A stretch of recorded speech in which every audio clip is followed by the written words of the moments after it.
time frame for the scenario, the years 2025, 2028, was selected first, and then major socio-economic, demographic, technological, and environmental trends likely to have emerged by that period were identified, specifically two dominant trends likely to influence regulatory and public responses to future public health emergencies were selected. 1. Varying degrees of access to information technology, and 2.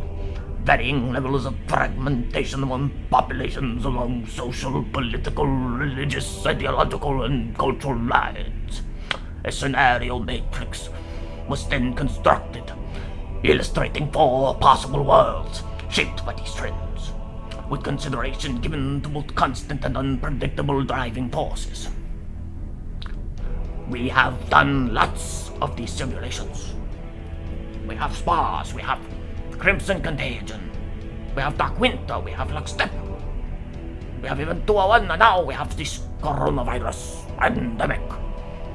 We will have cyber pandemics. We will all not know what is coming next.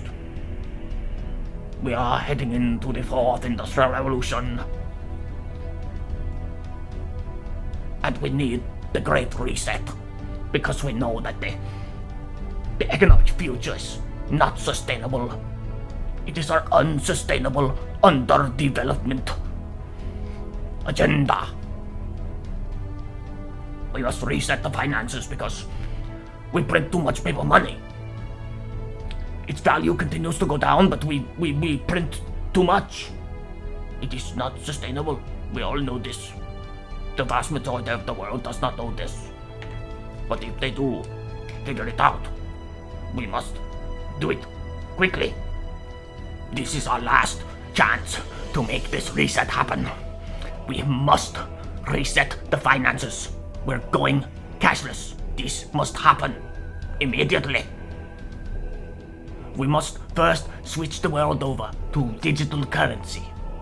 We will all be on digital currency.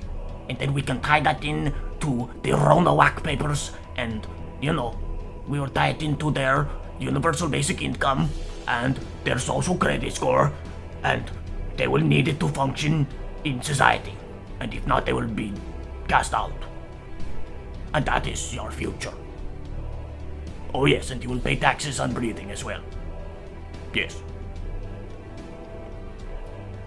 These are actually the ideas that James Bond supervillain psychopaths believe and are actively forcing upon the world's population. So remember that. Keep that in mind when listening to this document and all the other information. Just keep that in mind. Wow. Ultimately, a world comprised of isolated and highly fragmented communities with widespread access to information technology, dubbed the Echo Chamber, was selected as the future in which the prospective scenario would take place. From this point, scenario-specific storylines would then develop, drawing on subject matter expertise, historical accounts of past medical countermeasure crises, contemporary media reports, and scholarly literature in sociology, emergency preparedness, health, education, the risk and crisis communication. These sources were used to identify communication challenges likely to emerge in future public health emergencies. This prospective scenario is not intended to predict events to come.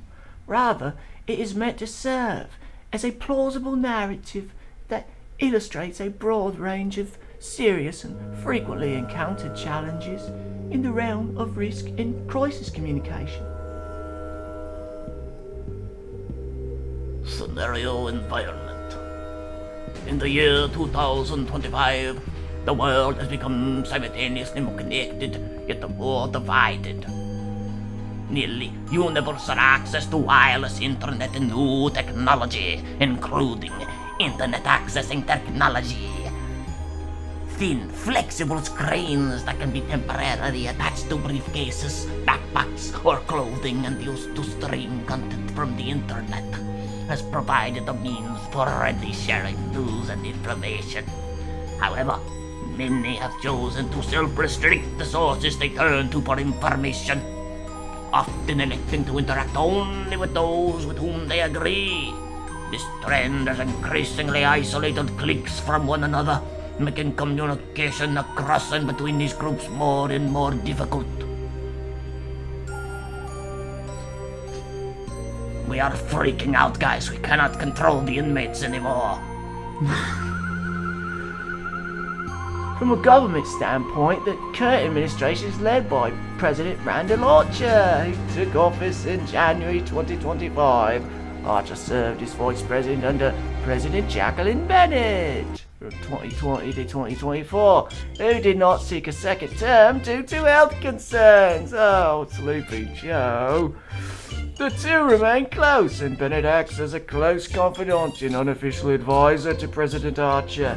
The majority of President Archer's senior staff, including Department of Health and Human Services Secretary Dr. Sindra Nagel, are carryovers from Bennett's administration. At the time of the initial SPARS outbreak, Nagel had served in his position for just over 3 years. In regards to MCM communication more specifically, the U.S. Department of Health and Human Services, the Centers for Disease Control and Prevention, the Food and Drug Administration, and other public health agencies have increasingly adopted a diverse range of social media techniques, including long-existing platforms such as Facebook, Snapcrap, Twitter, as well as emerging platforms like Zappity QAnon. Come on, guys. You getting it yet? Oh, Shazza Manili. Alright. Federal, state public health organizations have also developed agency-specific applications for ramped-up efforts to maintain and update agency websites.